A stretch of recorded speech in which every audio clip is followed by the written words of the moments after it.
Maite Borboa, Adelaida Etxebarria Ibarra, Sergia Etxebarria Ibarra, María Mercedes Izaguirre, Moisés Hugo Abasolo, María Begoña Moreno Etxebarria, Tomás Lecue Etxebarria, María Lourdes Moreno Etxebarria, María Pilar Salaverría Eguiluz, Tomás Sierra Etxebarria, Isabel Tutor Izaguirre, Ascensión Ugalde Basauri, Sabino Uranga Oceli, María Manuela Zamacona, José Goyarrola Aguirre.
Kanpai eta Sirena hotza entzun dugu, eta duela 88 urte abisu horien ondoren, bonben zaratarekin batera iritsi zen mina irudikatu dezakegu.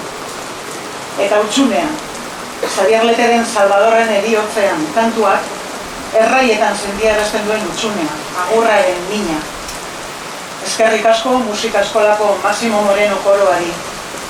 Gracias por hacernos sentir ese vacío profundo que transmite esta canción. Asko izan ziren gaurko egun batez, duela 88 urte, min gogor hori barruan sentitu zuten galdakostarra. Hemendik metro gutxira zegoen babeslekuaren atarira frankisten aginduz jaurtitako bombak 16 herritar bizituen. Familia askoren etorkizuna aportu zuen bombar, baina ezen bakarra izan. Galdakok 28 bombardaketa sufritu zituen gerra hartan, gutxienez 40 hildako. Eta beste horrenbeste jasan zuten aurretik Otxandio, Durango eta Gernikak adibidez. Herri oso bati eragindako mina, zapalkuntza, bortxa izan zen. En este acto recordamos a todas estas personas, vecinas, familiares, a las que las bombas lanzadas por orden del régimen franquista arrebataron la vida hace 88 años. Porque no queremos olvidarlo y porque queremos seguir abrazando a sus familiares, amigos y amigas. Hemen ditugu egitako asko, urtero bezala, eskerrik asko, gure deiari erantzuteagatik. Ongi etorri guztioi, senidei bereziki. Bienvenidos, bienvenidas a todas las personas que os habéis acercado a este acto conmemorativo, especialmente a los y las familiares. Queremos llamar como representación de todos ellos y ellas a Mari Carmen Tutor, que se encontraba en este lugar. Ella sobrevivió, pero aquella bomba le arrebató a su madre, a su hermana y a su abuela. Aguzane Urrebaso, su prima, también perdió 3 familiares. Y Enrique Hugo. Aquella bomba mató a su hermano Moisés con tan solo 11 años.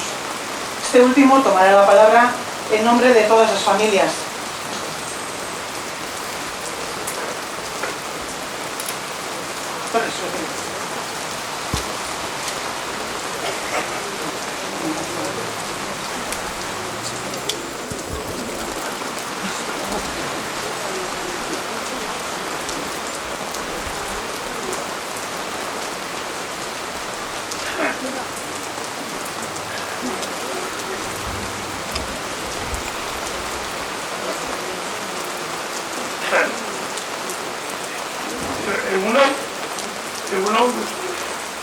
Un año más venimos a recordar este terrible bombardeo que mató a 16 familiares, dejando muchas familias aquí.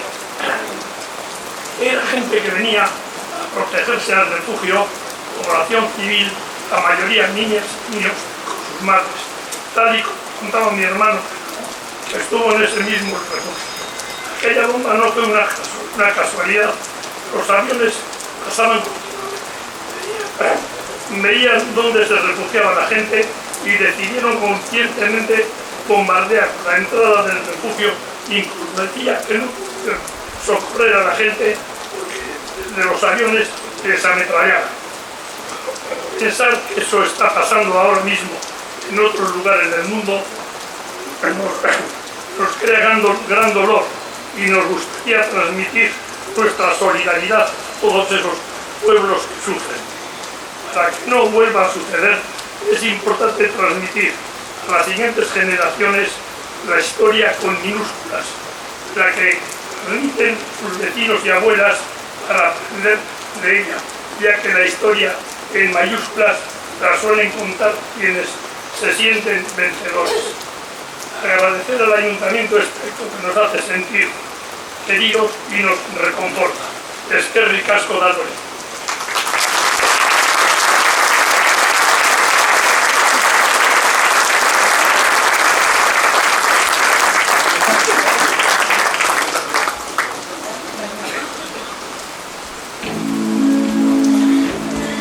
Duela ez horren beste, gurean. Narrasten zituzte. Zeruan ez. Lurrea. Panpaiek, urratzen ziztada kontatzen zituzten. Ezker eskuinez, sakon, lar, sakon.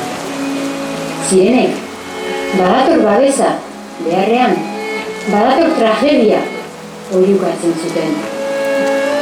Eta zua. Zu asko.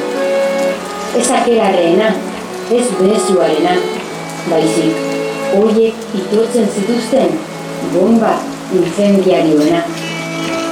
Gurtzean hasi eta plasako etzean. Bere beltzen ezkapoan, txakurrak saunkaka, behiak horroaka, herrian nora ezean onduka. Zaila, familiaren, lagunaren, norbere ezea defendatzea. Bintzean, esplosibosetik irten eta afaritarako berea ez beste aurkiak utzik aurkitzean. Karta jolazen inozentzia urratu eta partida partaide zirenek bortizkeria eta trampekin irabaztean. Hamasei lagun, zugora. Txiki gelditu zen uminak mamitzeko la casa de los Vicandi. Txiki ere, indarrak ospoltzeko burdin ezia. Duela ez horrenbeste gurean, uminak handiak izan ziren, baita indarrak ere. Izan ziren orbain eta ukabideak, ahastu ezin izateko zilegitasunak dugu, ahastu nahi ez izateko eskubideak. Ezagutzeko erantzukizuna, ezagutarazteko ardura. Le he tenido en mis brazos y me la ha arrancado el tiro, esan zion Rosita Beitia, Maria Luisa Bilbaori. Maria Luisa guri, alaba eskapa jakon. Eta gu, osen, urtera arregitan, beldurrek isildutakoak. Escapaiacones la arrebataron y el tiroak jabea zuen, eskua, gorputza, burua, izena. Izen asko. Iraganeko zauriak osatzea ezinezkoa dela jakinda, ez da horren ezinezkoa ahalik eta zauri gutxien dituen oraina osatzea.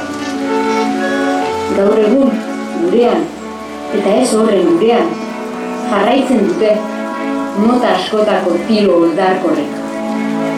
Zilegitasuna, eskubidea, ardura dugu, gizatasuna ez duten esku, gorputz, buruei, izena jarri eta planto egiteko.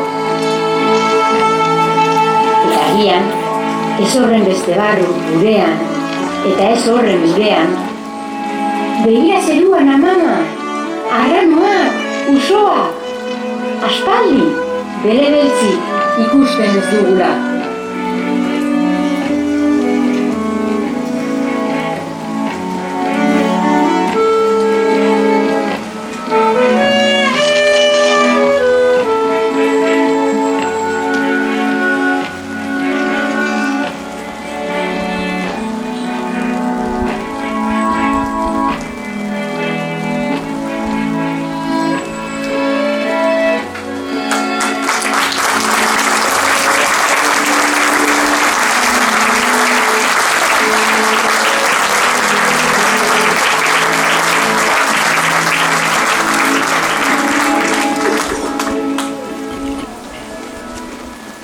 Irati Bediaga idazlearen ahotsa eta Eneko Arraibi saxoaren soinuan entzun ditugu, mila esker biei zuen ekarpenagatik. Ezagutzeko erantzukizuna eta ezagutarazteko ardura aipatu ditu Iratik bere olerkian. Bide horretan ari da Galdakaoko udala, alkatea buru dela. Satoz mesedez, Iñigo Armandarriaga.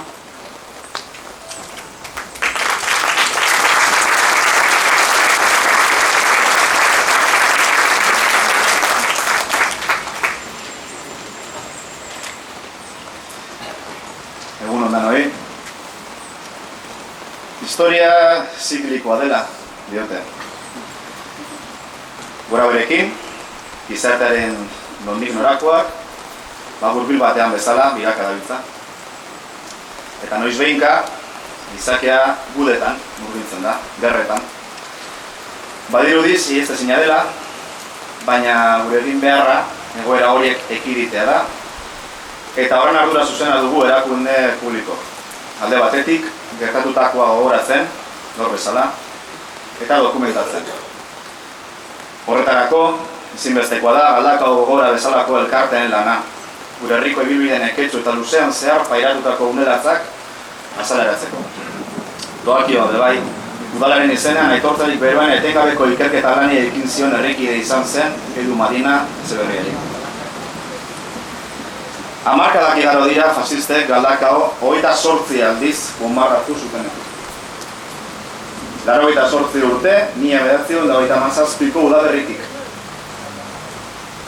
Gaur, zehazki, 1997ko maiatzaren 19ko sarraskia gogoratzen dugu. 7.000 biztanleko gure herriak, Galdakaok jasandako eraso bidegabe gogorrena. Plazako etxeko inguru honetan, 16 pertsona hil zituzten bombek. Ez ginen herri bakarra izan. Otxandio, Gernika, Durango, Bilbo, Markina, Leioa, Eibar. Muinean horri zegoen Frankok nahi zuena, gure herria suntzitzean. Porque los bombarderos alemanes enviados por Franco no buscaban simplemente la eliminación física de muchos pueblos, sino que el objetivo principal que subyacía bajo todos esos ataques era la supresión de la identidad de nuestro país. Euskadi y Euskal Herria sufrió la represión desde el Ebro hasta el Bidasoa. Vizcaya y Guipúzcoa se mantuvieron oficialmente fieles al orden republicano, mientras que Navarra y Araba no.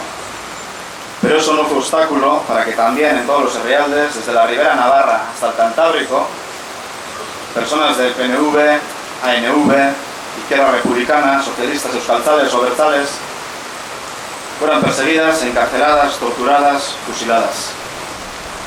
Y de todos los bombardeos que hubo, fue Gernika el que se eligió como símbolo, el pueblo donde se ubicaban las juntas generales y se juraban los pueblos bajo el roble, fue objetivo estratégico para minar el corazón de nuestro país.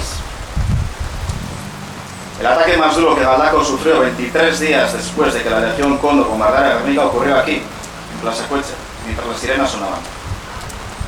Las razones eran distintas. Galdakao era la entrada a Bilbao, se ubicaba la dinamita y además estaba dentro del cinturón de hierro. 27 días después, las tropas fascistas ya se paseaban por lo que hoy es nuestra calle principal. Comenzaba una época oscura que duraría décadas. Represión a la identidad vasca, represión a los valores republicanos, represión al euskera. Años durante los cuales las lacostarras de todas las edades tuvieron que convivir y comulgar con un régimen que había utilizado el poder de diferentes estamentos para atenazar y atemorizar a toda una sociedad. Udaberri gogorra izan zen hura. Desagertzear geratu zen gure izaera eta gure herria, bombek sartatutako harrien hautzaren azpian. Hortxe geratu ziren betiko, Ramon Astigarraga, Encarnación Basarrate Burgoa, Adelaida Etxebarria Ibarra, Sergia Etxebarria Ibarra, María Mercedes Izagirre, Moisés Juba Basolo, María Begoña Moreno Etxebarria, Tomás Leco Etxebarria, María Lourdes Moreno Etxebarria, María Pilar Salaberria Gilus, Tomás Sierra Etxebarria, Isabel Tutor Izagirre, Ascensión Ugalde Basauri, Sabino Urango Azerin, María Manuela Zamacona eta Jose Goiarrola Agirre. Baina fasistek ez zuten berain helburua lortu. Herri hau altxatu egin zen, eta ahalegin handiz gure kultura eta hizkuntza bizirik irautea lortu zuten belaunaldi haiek. Eta gure beharra da pertsona horiek guztiak ere omentzea eta gogoratzea, beraien lanari esker baiko hemen. Ez baitzituzten besoa jaitsi, gure nortasuna eta memoria babesteko. Eta gaur egun aipatu danez, garain Asiak ere sumatzen ditugu berriz inguruan, gerra hotsak edo non. Historia zikliko hori ate joka daukagu. Zantzuak gero eta nabariagoak dira, eta horren aurrean argi izan behar dugu zein den gure egin beharra. Are gehiago herriaren ordezkaria garenok. Bitartean, gaurkoa bezalako memoria ariketak egiten jarraitu behar dugu. Gizarte hobea eraikitzea da gure helburu nagusia. Eta urratsak eman behar ditugu norabide horretan. Historiaren kate luze horretan, pasarte gordinak bizi ditu gure herriak. Lan egin dezagun horrelakorik berriz ez gertatzeko. Gernikako biloba gara, Galdakaoko bombardaketaren biloba gara. Eta hemen jarraitzen dugu zutunik. Izan zirenen gaitik, garenengatik, baina batez ere, izango direnengatik. Eskerrik asko.